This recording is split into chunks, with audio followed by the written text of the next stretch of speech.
ఆ తర్వాత బతికినంతకాలం ఆనందోత్సాహంతో, సంతృప్తితో జీవనం సాగించింది వరదమ్మ. నిజానికి ఆమె జీవితంలో మధురమైన దశ అదే.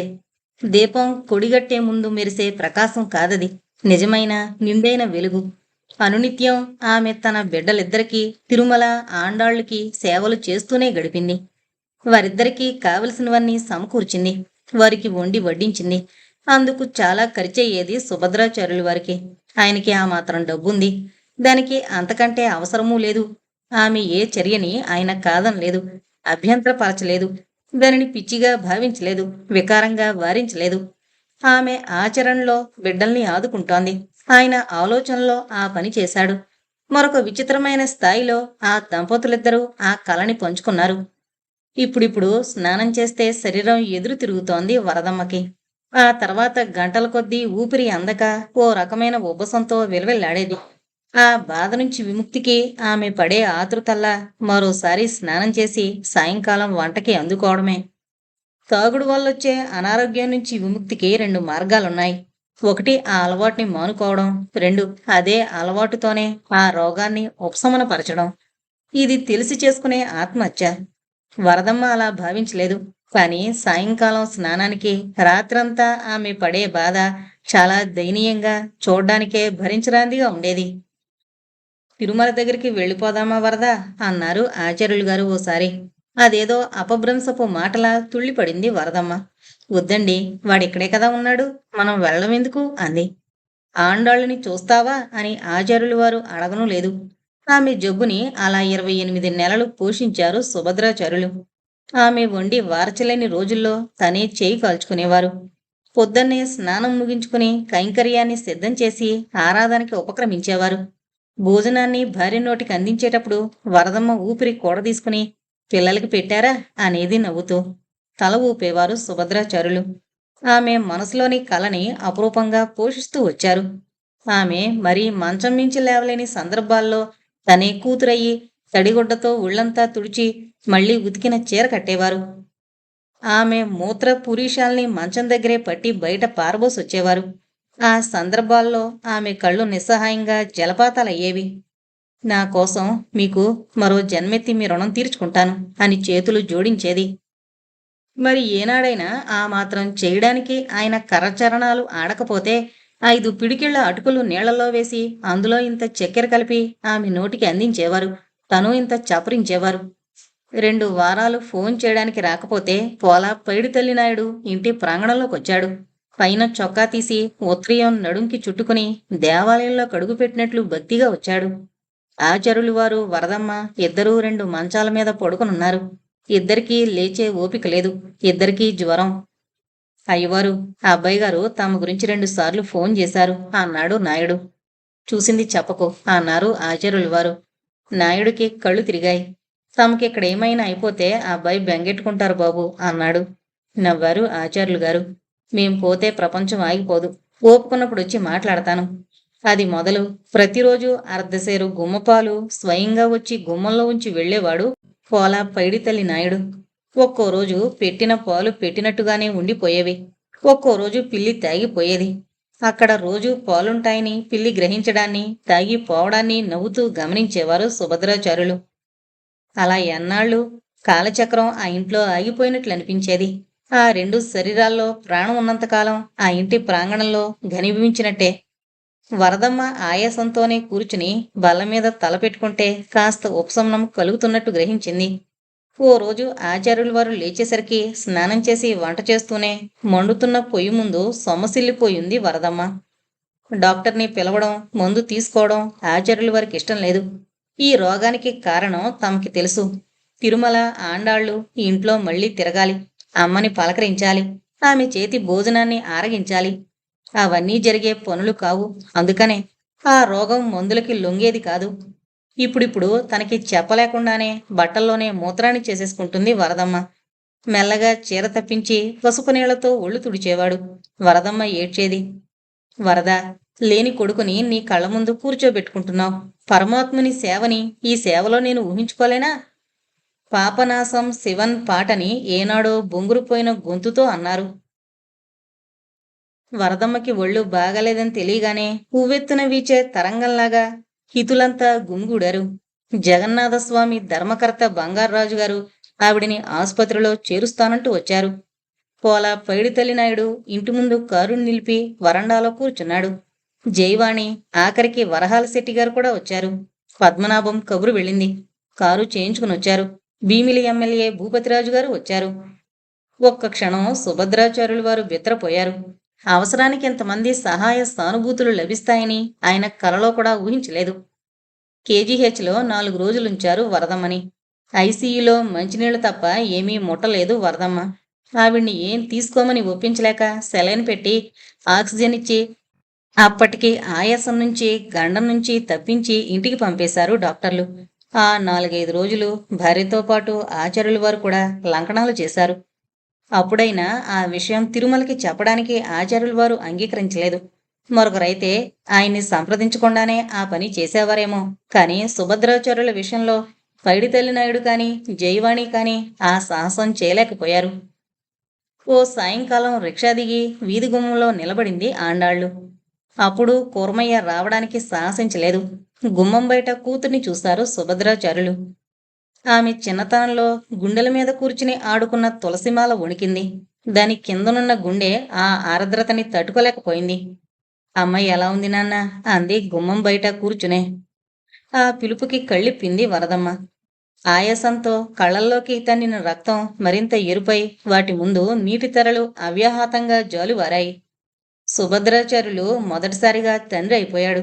మొదటిసారిగా తరతరాల సాంప్రదాయ పటిమ కన్నతండ్రి ప్రేమని జయించలేకపోయింది. రా అమ్మ, అమ్మ దగ్గర కూర్చో అన్నాడు. వరదమ్మ కళ్ళల్లో వెంటనే భయం కనిపించింది. ఇది తరతరాల సాంప్రదాయపు అలవాటుని జయించలేని కన్నతల్లి పిరికితనం. ఇద్దరూ తెలుసు ఆండాళ్ళకి. వద్దు నాన్న, అమ్మని చూసుకోవాలనొచ్చాను. అన్నయ్యకి ఫోన్ చేయించండి. ఈ సమయంలో అన్నయ్య అయినా ఇక్కడ ఉండాలి. మీరైనా అన్నయ్య దగ్గర ఉండాలి అంది. ఎక్కువసేపు ఉన్న కొద్దీ వాళ్లల్లో బాధనే రేపగలుగుతుంది. నల్ల ద్రాక్ష పళ్ళ పొట్లాన్ని ఇంటి గుమ్మంలోకి తోసి వెళ్ళిపోయింది ఆండాళ్ళు. ఆచార్యులు వారు స్వయంగా ద్రాక్షపళ్ళు అందుకున్నారు. 2 ద్రాక్షపళ్ళు నోట్లో వేసుకున్నారు. పరంపరాగతంగా వచ్చిన సాంప్రదాయ సంక్షోభానికి ఆ 2 ద్రాక్షపళ్ళు ముగింపు. అవి ఎంత రుచో! ఆ రోజంతా ఆ ద్రాక్షపళ్ళనే తిన్నది. ఏ సెలైను చేయలేని పని ఆ తల్లి ఆరోగ్యానికి ఆ పళ్ళు ఊతాన్నిచ్చాయి. వరదమ్మ ఆఖరి గడియలు చాలా విచిత్రంగా సాగాయి.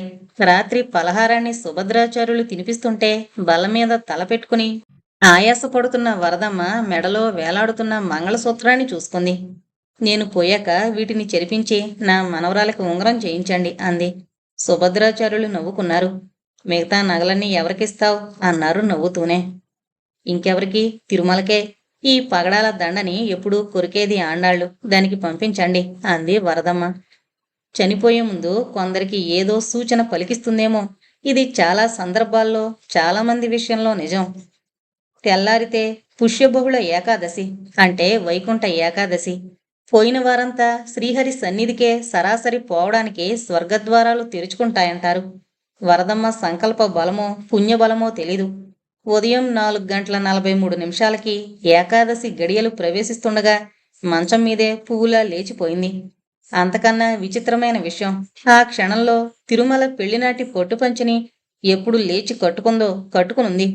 తిరుమల లాల్చి తొడుక్కునుంది. అలనాటి పొట్టు ఉత్తరీయం ఆమె మెడ చుట్టూ ఉంది. నుదుటిన బొట్టు, జుత్తు చూస్తే తప్ప పోలికలోనూ ఆహార్యంలోనూ తిరుమల నిద్రపోతున్నట్టే కనిపించింది. కన్నబిడ్డతో త్వమేవాహం అని భావించిన తర్వాతనే మృత్యువుతో ఆ మాట అనగలిగుంటుంది ఆ తల్లి. అంతవరకు మృత్యువు కూడా గడగడలాడుతూ ఆ ప్రాంగణంలో నిలబడే ఉంటుంది. ఆనాడు స్వర్గద్వారాల దగ్గరికి చేరిన మొదటి పుణ్యాత్మురాలు వరదమ్మ. ఊరంతా పేరు పేరున వచ్చి ఆమె పాదాలకి నమస్కారం చేసి వెళ్లారు. ఆమె ముఖానికి పసుపు కుంకుమ రాసి ధరించారు. సుభద్రాచార్యులు గారు స్థాణువులా బల మీద కూర్చుండిపోయారు. దాదాపు 55 సంవత్సరాల స్నేహితురాలు తనని విడిచి పవిత్రంగా గర్వంగా టీవీగా సెలవు తీసుకుంది. ఎక్కడో టెలిఫోన్ తీగలు ఈ వార్తని డెట్రాయిట్ దాకా మూసుకుపోతున్నాయి.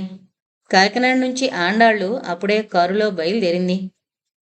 మృత్యువు కొందరికి విముక్తి, కొందరికి విజయం, కొందరికి ముగింపు, కొందరికి అవకాశం. వరదమ్మకి మృత్యు ఒక స్టేట్మెంట్. కొడుకు మీద ఆమె ప్రేమ పరాకాష్ట. అది సంకేతం మాత్రం. ఆ తర్వాత ఎన్నో సంవత్సరాలు గడిచినా ఆ మృత్యు ఒక జ్ఞాపకాలే. అంతకన్నా మరే అవకాశం లేదు. అది ఒక నిర్దిష్టమైన స్టేట్మెంట్. ఆ తల్లి కొడుకుని ఎంతగా ప్రేమిస్తోంది?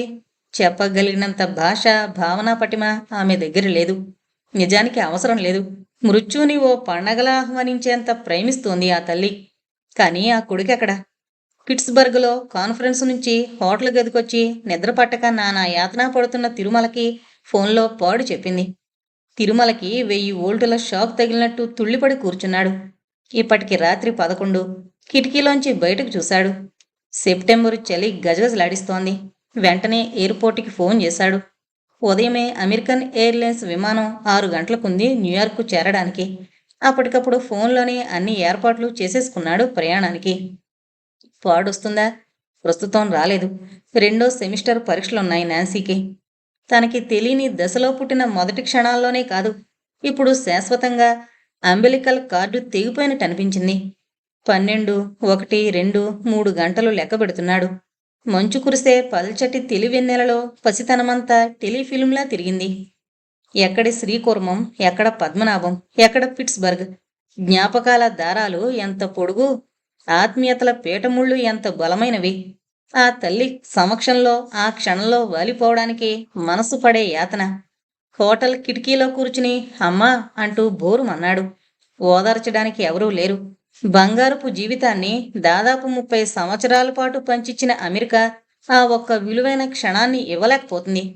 ఎయిర్పోర్టుకి వెళ్ళడానికి క్షణాలు లెక్కబెట్టాడు. 3 గంటలకే సూట్ వేసుకున్నాడు. తను బయలుదేరుస్తున్నట్టు పోలా పైడితల్లి నాయుడు ఫోన్కి సమాచారం అందింది. ఒక్కసారి తండ్రితో మాట్లాడగలిగితే. సుభద్రాచార్యులు వారెక్కడా? భార్య పక్కనే కూర్చుని వరదమ్మ చెవిలో తిరుమంగై ఆళ్వారుల శ్రీ మాలికాస్తుతి చదువుతున్నారు. సెలవు తీసుకున్న జీవుని తరింపజేయడానికి చైతన్యమూర్తి అయిన జీవుడు పడే వేదనది. ఫోన్ దగ్గరికి పిలవడానికి సాహసించలేకపోయాడు తిరుమల. గంట ముందే హోటల్ మెట్లు దిగిపోయాడు తిరుమల. అప్పటికి అర్థమైన విషయం. రాత్రి కురిసిన మంచుకు కార్లన్నీ కదపడానికి వీల్లేకుండా బిగుసుకుపోయాయి. పెట్రోలు కదల్లేదు. ఇంజను పలకలేదు. కంగారు పడిపోయాడు. ఆ సమయంలో బయట పిట్ట మనిషి కూడా లేరు. ఎవరి సహాయమూ అడిగే అవకాశం లేదు. సమయం గడిచిపోతోంది. కారు కింద న్యూస్ పేపర్ చింపి మంట పెట్టాడు. ఇంజన్ వేడెక్కితే, కదిలితే తేలిగ్గా 45 నిమిషాల ప్రయాణం. ఏం చేసినా కారులో చలనం లేదు. హోటల్లోకి పరిగెత్తి సెంట్రీని పిలిచాడు. ఏదో అడవుల నుంచి తప్పించుకున్న మనిషిని చూసినట్టు చూశాడు తిరుమలని. ఈ సమయంలో ఎవరూ బయటికి రావాలని ప్రయత్నం చేయరు. సెంట్రీ అడగలేదు. అయినా అమ్మ పోయిందని చెప్పాడు. సెంట్రీ జాలిపడ్డాడు. కానీ కాలు కదపలేదు. హోటల్ కౌంటర్ దగ్గరికి పరిగెత్తి నైట్ డ్యూటీ అసిస్టెంట్లు నల్లపిల్ల లేజా మీద కేకలు వేశాడు. వెంటనే మెకానిక్ కావాలన్నాడు. కొని మరో కారు దొరుకుతుందా? ఎంత డబ్బైనా ఇస్తాను. ఇక్కడ 30 సంవత్సరాలు అమెరికాలో గడిపిన జీవితాన్నంతటినీ ఇస్తాను. Poor fellow. ఆ అవకాశం ఏనాడో మించిపోయింది. ఈ ప్రయాణంలో విలువ, ఆ సమయంలో తల్లి చచ్చిపోయిన నిస్సహాయత అతన్ని పిచ్చివాణ్ణి చేసింది. కారుని కాలుతో తన్నాడు. కనిపించిన వాళ్ళందర్నీ తిట్టాడు. అందరూ అతన్ని అర్థం చేసుకుని అతని తిట్లని భరించారు. అతని తల్లి చచ్చిపోయింది. ఆమె సమక్షానికి తీసుకెళ్లే విమానం తప్పిపోయింది. కారు మధ్యాహ్నం 11 గంటలకు కదిలింది. అంతవరకు కప్పు కాఫీ కూడా తాగలేదు. కారులో దూకి ఎయిర్పోర్టుకి దూసుకుపోయాడు. అక్కడ తెలిసిన విషయం విచిత్రంగా పిట్స్బర్గ్ ఎయిర్పోర్ట్ నుంచి ఆ రోజు బయలుదేరగలిగిన ఆఖరి విమానం తిరుమల ఎక్కవలసిందే. ఆ తర్వాత మంచు వర్షంలో ఎయిర్పోర్టు రన్వే కూరుకుపోయింది. ఎప్పుడు విమానాలు వెళతాయి ఏమో, ఎవరికీ తెలీదు. ఇండియాలో ఈ 30 ఏళ్లలో అతను రాకపోతే ఆగిపోయేది ఒక్క పనే. మిగతా ఏ పని ఆగదు. తల్లికి సంస్కారం కొడుకు చెయ్యాలి. అది హక్కు, అది శాస్త్రం, అది యోగం, అది సుకృతం. ఆచార్యుల వారికి ఆ హక్కు లేదు. పుత్రుడు చేయగా పురుషుడు చూడాలి, అంతే. మృత్యువు సమవర్తి. ఎవరి విషయంలోనూ ఏ పక్షపాతం చూపదు. బ్రతికుండగా మనుషుల్ని దూరంగా నిలిపిన ఆచారాలు, సాంప్రదాయాలు, ఆంక్షలు అన్నింటినీ మృత్యువు జయిస్తుంది. శ్మశానంలో వెట్టివాడే పవిత్రమైన అగ్ని సంస్కారానికి సమిధనందించేది. మృత్యు విముక్తి. ఆండాళ్లు మొదటిసారిగా స్వేచ్ఛగా తల్లి శవం మీద పడి భోరుమంది. పెళ్లి చేసుకున్న క్షణంలోనే తల్లి ఆదరణని, స్పర్శని, పలకరింతని కావలసినంత ఆశించింది ఆ పిల్ల. ప్రాణముండగా తల్లివ్వలేని ఆ అదృష్టాన్ని మృత్యువిచ్చింది. మృత్యువు ప్రేమమూర్తి. ఏడుస్తున్న కొద్దీ ఆండాళ్లు మనసు తేలికైంది. ఇప్పుడే తల్లికి మరింత దగ్గరైనట్టు అనిపించింది. మధ్యాహ్నానికి మళ్ళీ టెలిఫోన్లో తీగలు కదిలాయి. అమెరికా నుంచి తిరుమల రావడం లేదు. మరో 40 గంటల్లో ఏ పరిస్థితుల్లోనూ రాలేడు. ఆచార్యుల వారు నవ్వారు. వరద, ఇంత పుణ్యోత్మురాలివి, కొడుకు చేతుల మీదుగా వెళ్ళిపోయే ఆ కాస్త పుణ్యం చేసుకోలేదా అన్నారు భార్య చెవిలో. కర్మకాండ ప్రారంభమైంది. ఆచార్యుల వారు స్నానం చేసి తడిబట్టతో కూర్చున్నారు. ఎన్నిసార్లు నదిలో తనతో స్నానాలు చేశాడు? ఎక్కడ? తిరుమల. ఆనాటి కర్మకాండంతా తిరుమలది. తను ఆ కొడుకి ప్రత్యామ్నాయం. అంతవరకు దగ్గరగా ఉన్న ఆండాళ్ళుని దూరంగా తీసుకుపోయాడు కూర్మయ్య. ఆ వీధిలో అమ్మవారి ఊరేగింపు కూడా అంత వైభవంగా జరుగుండదు. అంత ఘనంగా ఏర్పాట్లు చేయించారు పోలా పైడితల్లి నాయుడు. ఆ తల్లికి ఎంతమంది రుణపడిపోయారో. ఇందరి రుణాన్ని ఆమె ముందు ముందు ఎలా తీర్చుకుంటుందో. బుల్లిరాజు గారు, బుచ్చియమ్మ, జయవాణి, కైకవసి, నవనీతం, పద్మనాభం ఊరంతా ఆ వీధిలో ఉంది. కాని అంతమంది మధ్య సుభద్రాచార్యులు వారు ఒంటరి. ఆయన పక్కన ఆ క్షణంలో ఉండాల్సిన ఒకే ఒక్క వ్యక్తి లేడు. తిరుమల ఏం చేస్తున్నాడు? పిట్స్బర్గ్ ఎయిర్పోర్ట్లో ఓ మూల కూర్చుని తల్లిని గుర్తు చేసుకుని ఏడుస్తున్నాడు పసిపిల్లాళ్ళ. జీవితంలో చాలా అదృష్టాలు ప్రపంచంలో ఎక్కడ వెతుక్కున్నా దొరుకుతాయి. జర్మనీలో, ఇంగ్లాండ్లో, అమెరికాలో, సింగపూర్లో, ఎక్కడైనా సరే. కానీ జీవితంలో విలువైన బాంధవ్యాల గుర్తులు కావాలంటే మనం మళ్ళీ ఆ రూట్స్ దగ్గరికే పోవాలి. ప్రఖ్యాత షెహనాయి విద్వాంసుడు బిస్మిల్లా ఖాన్ కాశీవాసి. ఆయన్ని అమెరికాలో నివాసం ఏర్పరుచుకోవడానికి ఆహ్వానించారట. అన్నీ సమకూరుస్తామన్నారట. అన్నీ ఇస్తారు సరే, అక్కడ గంగానదిని ఇవ్వగలరా అన్నారట ఆయన. అమెరికాలో అన్నీ దొరుకుతాయి. దూరమైన తల్లి ఆఖరి చూపు దొరకదు. మనసారా బోరుమండానికి దుఃఖమనే ఐశ్వర్యం దొరకదు. ఇవి పోగొట్టుకున్నప్పుడే గుర్తుకొచ్చే విషయాలు. కాశీ విశ్వేశ్వరుడికి కోతవేటు దూరంలో బతికే మహా సంగీత విద్వాంసుడికి గంగమ్మ తల్లి మరి దేనితోనూ సరితోచలేని అలౌకికమైన అనుభూతి. ఆయన ఇప్పటికీ ఓ మారుమూల గల్లీలో నులక మంచం మీద కూర్చుని రామ్కలి పాడుకుంటూనే ఉన్నాడు ఆనందంగా. ఆ ఆనందాన్ని క్లింటన్ దొరగారి వైట్ హౌస్ జీవితం ఇవ్వదు. మరో 48 గంటల తర్వాత న్యూయార్కు చేరాడు తిరుమల. ఈ 48 గంటలు పిచ్చివాడిలా ఇండియా ఎలా చేరాలి అన్న ఒక్క ప్రశ్నని పార్కింగ్ అసిస్టెంట్ దగ్గర నుంచి లుఫ్తాన్సా జనరల్ మేనేజర్ దాకా అడిగాడు. 50 సార్లు ఇండియా మాట్లాడాడు. 100 సార్లు పాడ్ని పలకరించాడు. ఇక్కడ జరిగిందంతా రాఘవాచారి గారు చెప్తూనే ఉన్నారు. ఇండియా ఎలా చేరాలని తిరుమల ఎవరినైనా అడగడం మరిచిపోయాడు. వాక్యం చివరికొచ్చేసరికి భోరుమంటున్నాడు. అందరూ షాక్ అయ్యారు. తిరుమల విచిత్రమైన డెలీరియంలో పడిపోయాడు. చివరికి నైగేరియన్ ఎయిర్లైన్స్లో ఆఫ్రికా వచ్చి ఎమిరేట్స్ విమానంలో ఢిల్లీ చేరాడు. అక్కడి నుంచి హైదరాబాదు, అక్కడి నుంచి విశాఖపట్నానికి ఆ రోజు విమానం లేదు. ట్యాక్సీ మాట్లాడుకుని అందులో కూలబడిపోయాడు. సుభద్రాచార్యులు వారు 4వ రోజు కర్మకాండకి వెళ్ళినప్పుడొచ్చాడు తిరుమల. వరదమ్మకి సరైన ఫోటో ఏనాడు ఎవరూ తీయలేదు. తను అమెరికా నుంచి వచ్చిన కొత్తలో ఆండాళ్ళని ఎత్తుకున్న ఫోటో ఒకటి తీశాడు. దాన్ని గుమ్మంలో చూడగానే కుప్పలా కూలిపోయాడు. ఆచార్యుల వారు ఇంట్లో లేరప్పుడు. నవనీత ఉంది. మాసిన గెడ్డంతో 20 రోజులు జబ్బు లంకణాలు చేసిన మనిషి ఎలా ఉంటాడు? తిరుమలని చూడగానే కంగారు పడిపోయింది నవనీతం. చినబాబు అంది. ఊబిలో కూరుకుపోతున్న వాడికి ఊతం దొరికినట్టు ఆమెని పొదివి పట్టుకుని పసిబిడ్డలా బౌరుమన్నాడు. ఆచార్యుల వారు మరో గంటకి తడిబట్టతో వచ్చారు. వరండాలో తిరుమలని చూశారు. మొదటిసారిగా ఆయన గుండె వణికింది. ఆఖరి క్షణాల్లో అమ్మ నువ్వే వెళ్ళిపోయిందిరా చిన్న అన్నారు. అలాగే స్తంభానికి చేరబడి దుఃఖంలోంచి బయటపడ్డానికి ద్వయమంత్రాన్ని ఆసరా చేసుకున్నారు ఆచార్యులు గారు. మిగతా 5 రోజులు శ్రాద్ధ విధిని కొడుకుతో జరిపించారు సుభద్రాచార్యులు. ఇద్దరూ కలిసి వెళ్లి గోదావరిలో వరదమ్మ అస్థికల్ని నిమజ్జనం చేశారు. సపండీకరణం పూర్తయింది. దానాలు ఘనాతి ఘనంగా చేశాడు తిరుమల. అమ్మ పేరు చెప్పి గోమాతని లేదోడని సద్బ్రాహ్మణుడి చేతిలో పెడుతుంటే మీ అమ్మ పున్నామనరకం సుగమంగా దాటుతుంది బాబు అన్నాడు ఆశీర్వదిస్తూ. అదేంటో తిరుమలకి తెలీదు. అమ్మ ఇంకా దూరమైపోతుంది. కళ్ళ ముందు తెరలు కట్టాయి. ఆ రోజు ఉదయమై బయలుదేరి పద్మనాభం వెళ్ళి తండ్రితో స్నానం చేసి గోస్తాని తీరం, కుంతీమాధవస్వామి ఆలయం, ప్రస్తుతం పాడుపడిన పాత ఇల్లు చూశాడు. ఇంటి ముందు కుంకుడి చెట్టు నీడలో కూర్చుని చిన్ననాటి జ్ఞాపకాల్ని వల్లెవేసుకున్నాడు. వైకుంఠ సమారాధనకి దూరమైన వాళ్ల పంక్తుల్ని వేరు చేసి అదరువుల్లో ఏ లోటు చేయకుండా విందు చేశారు. అయినా ఆ తల్లికి ఏం తక్కువ? మిగిలిన లోటల్లా కొడుకే. మరొకసారి జీవించే అవకాశం ఇచ్చి 4 సార్లు డెట్రాయిట్లో లక్షల ఉద్యోగం ఇస్తే సమయానికి తల్లి సమక్షంలో ఉండగలిగే ఆ తృప్తిని, ఆ క్షణాల్ని నష్టపోతాడా? ఏమో! ఈ ప్రశ్నకి తిరుమల లాంటి ఏ నేరమూ చేయని వేలాది మందిని అడగాలి. భార్య అర్ధాంగి, శరీరంలో సగభాగం, జీవితంలో అయితే ఇంకా ఎక్కువ భాగమే. అర్ధనారీశ్వరుడి భావనకి మూలం ఇదే. భార్య లేని జీవితం సంపూర్ణం కాదు. మగాడు ఏ పనికైనా అనర్హుడే మూడులా జీవించడానికి తప్ప. ప్రజాభిప్రాయానికి తల వంచి భార్యని అడవులకు పంపిన శ్రీరామచంద్రుడు వంటి ఏక పత్నివ్రతుడు కూడా పాత పెళ్ళాన్ని ఏదో రూపంలో పునరుద్ధరించుకోవలసి వచ్చింది. కాంచన సీతని పక్కనుంచుకునే అశ్వమేధం చేశాడు. లేకపోతే పురుషుడికి ఆ అధికారం లేదు. లౌకిక సామాజిక కర్మకాండకే కాదు, పారమార్థిక సాధనకు సహధర్మచారిణి అగత్యం ఉంది. భార్య లేనిదే ఏ పితృకర్మకైనా పురుషుడు అనర్హుడు. అందుకనే శారీరకమైన లౌక్యం కోసం కాక ధర్మార్థ పరిరక్షణకే పురుషుడు పూర్వపు రోజుల్లో రెండో పెళ్లికి సిద్ధపడింది. వరదమ్మ లేకపోయాక సుభద్రాచార్యుల వారి కథకి కాళ్ళు చేతులు లేవు. ఏనాడు అమెరికాకి వెళ్లడం ఆయనకిష్టం లేదు. ఇప్పుడిక దృష్టి కూడా అటు పోలేదు. రమ్మన్నాడు తిరుమల. ఆచార్యులు నవ్వారు. ఈ కట్టె లీలా విభూతిని విడిచి నిత్య విభూతిని చేరాలి. దానికి అమెరికా అయినా ఒకటే, అయోధ్య అయినా ఒకటే. నీ దారి నా దారి కలవదు, నన్నిలా ఉండని అన్నారు. అమ్మ పోవడంతో చాలా బంధాలు తెగిపోయినట్టు అనిపించింది తిరుమలకి. 2 తరాల మధ్య అందమైన వంతెన స్త్రీమూర్తి. తండ్రిని ఒప్పించడం తిరుమలకి తెలీదు.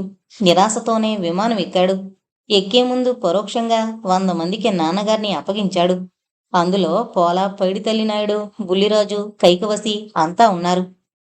పెళ్లిలో ఆడపిల్లని మెట్టినింటికి అప్పగిస్తూ ఇంట్లో పరిచారికల చేతులకి పాలు రాసి పిల్ల చేతినుంచుతారు. కొత్త ప్రపంచంలో ఆ ప్రాణి అవసరం ఆమెని ఓదారుస్తుందో సేద తీరుస్తుందో అని కన్నవారి తపన. అది మెట్టినింటికి వెళ్లాల్సిన ఆడపిల్ల విషయంలో. ఇక్కడ తిరుమల మెట్టినిల్లు అమెరికా. అక్కడి నుంచి తిరిగొచ్చే అవకాశం లేదు కనుక ఇక్కడ అంపకాల అగత్యం తప్పలేదు. ఆచార్యుల వారికి పెరుమాళ్ల ఆరాధనకి కైంకర్యాన్ని సిద్ధం చేసుకోవడం కొత్త కాదు. మడిబట్ట ఆరవేసుకోవడం కొత్త. నలినాక్షమాల పెరిగిపోతే నల్లదారంతో అతుకులు వేసుకోవడం కొత్త.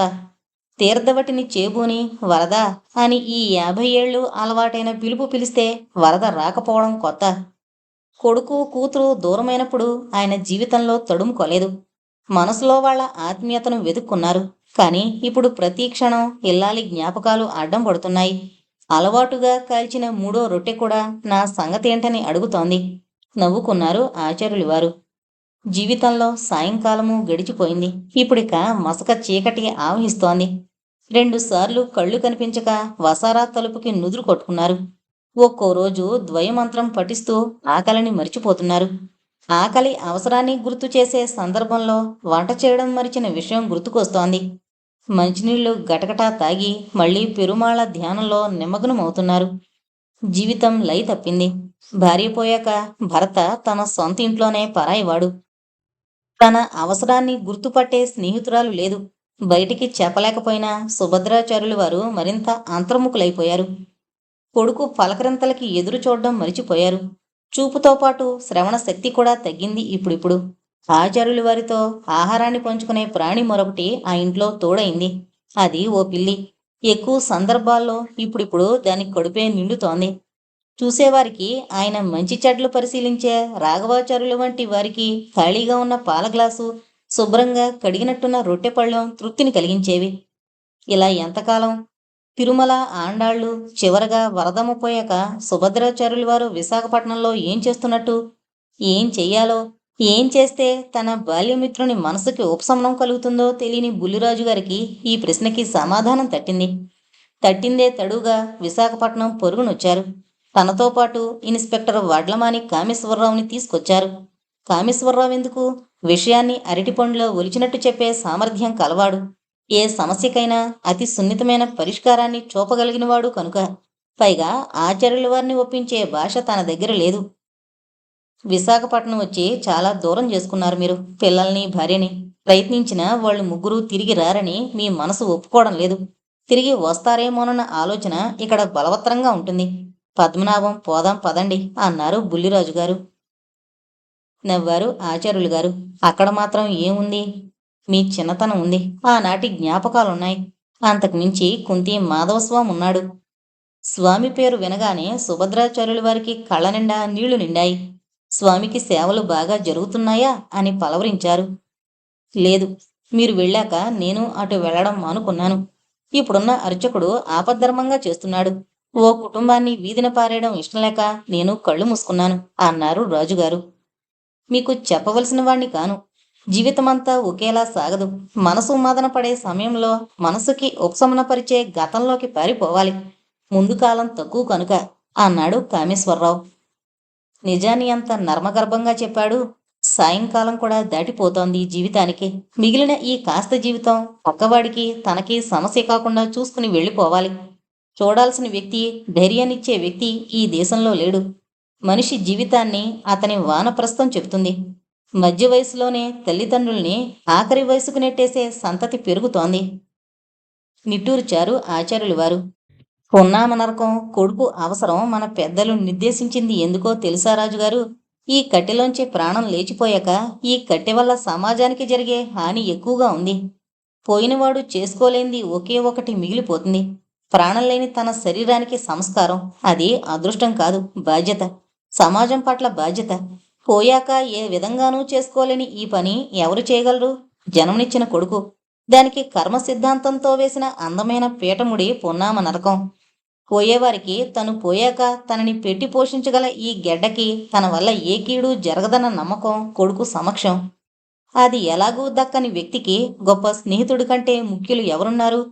ఇప్పుడు అడగందే కళ్ళ నిండా నీళ్లు తిరుగుతున్నాయి ఆచార్యులు గారికి. రాబోయే అంతిమ కాలంలో తనక నమ్మకాన్ని కలిగించగల ఆప్తుడు తమ ఊరికి ఆహ్వానిస్తున్నాడు. పోయాక జరగాల్సిన సంస్కారం కూడా బతికున్నప్పుడు మనిషి చూడాల్సిన సామాజిక బాధ్యతే. వస్తాను రాజుగారు, కాని పద్మనాభం రాను. ఉండి స్వామిని సేవించుకోలేని స్థితి. పువ్వులు పూయని చెట్టని తెలిసి కూడా పెరట్లో పెంచకండి అన్నాడు. మరో మాట మాట్లాడకుండా ఎగిరి గంతేసి మాయమైపోయారు బుల్లిరాజుగారు. పోగొట్టుకున్న వస్తువు మళ్లీ దొరికినంత ఆనందపడిపోయారు. ఆ వస్తువుని దక్కించుకునే ప్రయత్నం చెయ్యాలి. పద్మనాభం ప్రాంతమంతా క్షత్రియుల పొట్ట. ఆదరించడంలో, ఆశ్రయం ఇవ్వడంలో జన్మతః సంస్కారాన్ని అనుచాననంగా అందుకున్న కుటుంబాలు. మాట చెప్పిందే తడువుగా మేమంటే మేమని అంతా ముందుకొచ్చారు. ఆచార్యుల వారి పట్ల ఇంత గౌరవ ప్రపత్తులు ఇంతమందికున్నాయా అని ఆశ్చర్యపోయారు బుల్లిరాజుగారు. ఆచార్యుల వారు ప్రస్తుతం తన పని తను చేసుకునే స్థితిలో ఉన్నారు. అలా ఎక్కువ కాలం ఉండరు. ఆ దశలో ఆయనకు అన్నీ జరగాలి. జరిపించే పెద్దరికం, దక్షత ఉన్న కుటుంబాలు కావాలి. పాండ్రంగి సాగి మహాదేవరాజు గారికి కబురు పంపించారు. విషయం 4 ఊళ్లలో పొక్కింది. కబురు రాగానే విజయగర్వంతో బండి కట్టించుకుని పద్మనాభం వచ్చేశారు మహాదేవరాజు గారు. తనతో పాటు కరణం, గుడిమెళ్ల సత్యనారాయణ గారిని వెంటబెట్టుకొచ్చారు. మీ ఊళ్ళో ఆచార్యులు గారిని ఉంచుకోవాలి అని ఆదేశించారు బుల్లిరాజు గారు. ఊరిలో మూల విరాట్టుని ప్రతిష్ఠ చేసినంతగా పొంగిపోయారు మహాదేవరాజు గారు. మరి ఆచార్యులు గారి అనుభవాలన్నీ ఎవరు చూస్తారు? అదిగో వాడు అన్నారు రాజుగారు గర్వంగా గుమ్మం వైపు చూపిస్తూ. వెనక మండుతున్న ఎండలో సాతాని గురయ్య ముఖం స్పష్టంగా తెలియలేదు. గురయ్య 5.5 అడుగుల మనిషి. సన్నగా పంచికట్టుతో వెలుగు మధ్య కలుపు చారలాగా మరో ప్రపంచం నుంచి వచ్చిన వాళ్ల కనిపించాడు. వీడి ముత్తాతలెప్పుడో మునివారిపేట వచ్చి స్థిరపడ్డారు. నిజానికి మా ముత్తాతగారు దేవుడు రాజుగారు వీళ్ళకి చిన్న ఇనామిచ్చి ఆదరించారని నాన్నగారు చెప్పేవారు. దేవుడు రాజుగారిని పొలంలో పాము కరిస్తే వీడి తాత వైద్యం చేసి బతికించాడు. వీడి నాన్న ఆ ఇనాన్ని తగలెట్టేశాడు. వీడు చక్కని మాలిష్ చేస్తాడు. ఒంటికి నూనె పట్టించి నదిలో కూర్చోబెట్టి కుంకుళ్లతో స్నానం చేయిస్తాడు. ముల్లుకుట్ల సదాశివదాసు పాటలు, ఆధ్యాత్మ రామాయణం పాడతాడు. ఏదైనా పని చెబితే అది చెయ్యందే మంచినీళ్ళైనా ముట్టుకోడు. ఆ జన్మ బ్రహ్మచారి. అయ్యవారి కాళ్ళ దగ్గరే పడుంటాడు అన్నారు. లోపలికొచ్చి సాతాని గురయ్య బుల్లిరాజు గారికి సాష్టాంగ పడిపోయాడు. స్ఫోటకం మచ్చలు, నుదుట ఎర్రని నామం, ముందు 2 పళ్ళు ఊడిపోయాయి. 50వ పడిలో ఉన్నాడు. ఎప్పుడూ నవ్వుతుండే ముఖం. ఇప్పుడు నమ్మకం కుదిరింది. ఆచార్యులు గారిని మీ ఊరిలో ఉంచుతాను. బ్రాహ్మణ వీధిలో మంచి ఇల్లు చూడండి అన్నారు రాజుగారు. ఆ పని చేసుకొచ్చాను. యనమండ్ర బుచ్చిరాయుడు గారిని పంచాయతీ స్కూల్లో తెలుగు పాఠాలు చెప్తారు. ఆయనకి సంతానం లేదు. తాతలిచ్చిన మండుబాలోగిలి ఆచార్యులు గారికి ఇస్తామన్నారు. ఆ సాయంకాలమే బుల్లిరాజు గారు మహదేవరాజుని, సాతాని గుర్రయ్యని వెంటబెట్టుకుని విశాఖపట్నం బయలుదేరారు. సుభద్రాచార్యుల వారిని చాలా సంవత్సరాల కిందట కుంతి మాధవస్వామి కార్తీక బహుళ అమావాస్య దీపోత్సవానికి చూశారు మహదేవరాజు గారు. అప్పుడు రాజుగారికి 18 ఏళ్ల వయసు. ఆచార్యుల వారిని చూసి తండ్రి వీపు మీద చరిస్తే మొదటిసారిగా నమస్కారం చేశారు. దారివ్వండి అని ఎవరైనా అంటే ఆ రోజుల్లో చెళ్ళున చెంప పగలగొట్టే పొగర అయింది. ఆయన నడిచాకే ఆ దారిని ఎవరైనా నడవాలి. రజోగుణాన్ని నడినెత్తి వరకు కిరీటంలా ధరించిన మనిషి మహదేవరాజు. వయసు, అనుభవం సత్వాన్నిచ్చింది. ఇప్పుడు రామ అంటే ఆయనకు కళ్ళు చెమ్మగిలుతాయి. కేవలం 8 ఏళ్లు కాపురం చేసి పూసపాటి రేగ ఆడపడుచు తన భార్య రామ క్యాన్సర్తో కన్ను మూసింది. ఆచార్యుల వారి 2 చేతులు పట్టుకున్నారు మహదేవరాజు గారు. పోగొట్టుకున్న రాముల వారిని మళ్ళీ ఇంటికి తెచ్చుకున్న త్యాగరాజస్వామి ఆనందం లాంటిది నా ఆనందం ఆచార్యులు గారు. మా బుల్లిరాజుని చూసి ఎప్పుడూ ఈర్షపడేవాణ్ణి. ఇద్దరు దేవుళ్ల రాజు అని. కుంతీ మాధవస్వామిని, సుభద్రాచార్యుల వారిని ఊరున నిలుపుకున్నాడాయన.